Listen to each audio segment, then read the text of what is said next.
নিজের সময়, অর্থ আর শ্রম বিনা স্বার্থে কেউই ব্যয় করতে রাজি নয় বর্তমান যুগে।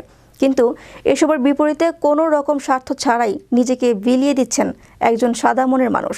৪৫ বছরে ৬০০ এর অধিক সাঁকো তৈরি করে সুনাম অর্জন করেছেন এই ব্যক্তি। বিস্তারিত ডেস্ক রিপোর্টে। বগুড়ায় সাদা মনের মানুষ বা সাঁকো বন্ধু বললেই এক নামে সবাই চেনে জাহিদুল ইসলামকে। তিনি বিপদে আপদে মানুষের মাঝে নিজেকে বিলিয়ে দেন। শুধু তাই না, ছোট নদী বা খাল পারাপারের জন্য যিনি দেশের বিভিন্ন প্রান্তে গিয়ে তৈরি করেছেন ৬০০টিরও বেশি সাঁকো। রাস্তার ধারে লাগিয়েছেন ১ লাখেরও বেশি তালবীজ। বগুড়ার সোনাতলা উপজেলার দিগদাইর গ্রামের ৫৫ বছর বয়সী জাহিদুল ইসলাম। তিনি ওই গ্রামের মোবারক আলী মোল্লার ছেলে।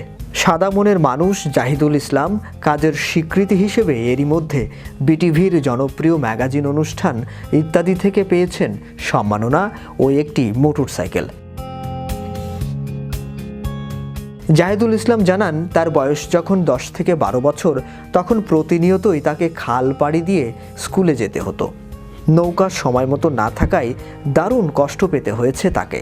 মানুষের পারাপারের কষ্ট দেখে আমি কষ্ট পাই, তাই আমি সাঁকো বানাই। শুধু তাই নয়, তার মতো আরও অনেক ছোট ছেলে মেয়েদেরও নৌকা পারাপারে অসুবিধা হতো। তখন তিনি চিন্তা করলেন বাঁশ দিয়ে সাঁকো বানানোর। যেই কথা সেই কাজ। বড়দের সহায়তা নিয়ে বাঁশ দিয়ে তৈরি করে ফেললেন সাঁকো। সেটিই ছিল তার জীবনের প্রথম সাঁকো তৈরি। এরপর থেকেই তিনি পারাপারের অসুবিধা যেখানেই হতো সেখানেই গিয়ে বড়দের সহায়তা নিয়ে সাঁকো তৈরি করতেন। প্রায় ৪৫ বছরের সাঁকো তৈরির জীবনে তিনি দেশের বিভিন্ন প্রান্তে গিয়ে ৬০০ এর বেশি সাঁকো তৈরি করেছেন। জাহিদুল ইসলাম মোল্লা বলেন, সাঁকো তৈরি করতে করতে বিভিন্ন জায়গায় পরিচিতি পায়। এখন অনেক জায়গায় সাঁকোর প্রয়োজন হলে আমাকে খবর দেয়। বিনা পারিশ্রমিকে আমি গিয়ে সাঁকো তৈরি করে দিয়ে আসি। অনেক দূর দূর থেকে আমাকে ডাকে এই কাজে। তারা মূলত অনুপ্রেরণা পেতে ডাকে। আমি গিয়ে গ্রাম ঘুরে ঘুরে সামর্থ্যবানদের থেকে বাঁশ কাঠ সংগ্রহ করে সাঁকো তৈরির কাজ করি। সাঁকো তৈরিতে মানুষের সাময়িক কষ্ট লাঘব হয়। এরপর যখন কর্তৃপক্ষের নজরে আসে তারা সেখানে ব্রিজ তৈরি করে দেয়। মানুষের পারাপারের কষ্ট দুর্ভোগের কথা শুনলেই জাহিদুল ইসলাম তার পুরনো সাইকেল নিয়ে কাঁধে 2টা লম্বা বাঁশ নিয়ে চলে যান সাঁকো তৈরির কাজে।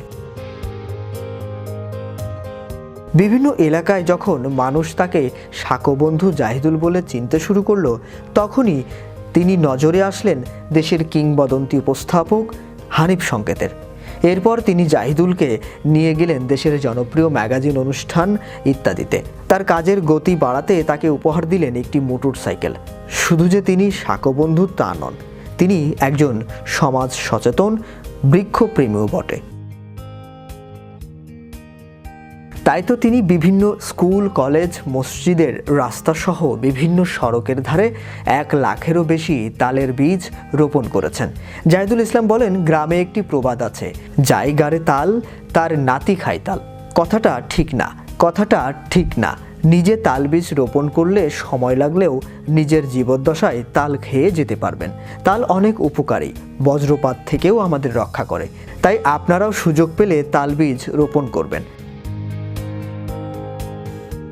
জাহিদুল ইসলাম সম্প্রতি সোনাতলা পুগলিয়া গ্রামের এক মসজিদে যাওয়ার জন্য মুসল্লিদের জন্য সাঁকো তৈরি শেষ করলেন।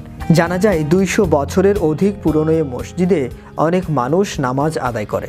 তবে সেখানকার যাতায়াতের রাস্তা ভেঙে যাওয়ায় চলাচলে অসুবিধা হয়। তাই গ্রামবাসীরা জাহিদুল ইসলামকে খবর দিলে তিনি এসে সাঁকো তৈরি করে দেন। দিগদাইর ইউনিয়ন পরিষদের চেয়ারম্যান শহীদুল ইসলাম টুলু জানান, জাহিদুল ইসলাম আমাদের গ্রামের ছেলে। ছোটবেলা থেকেই সে সৎ।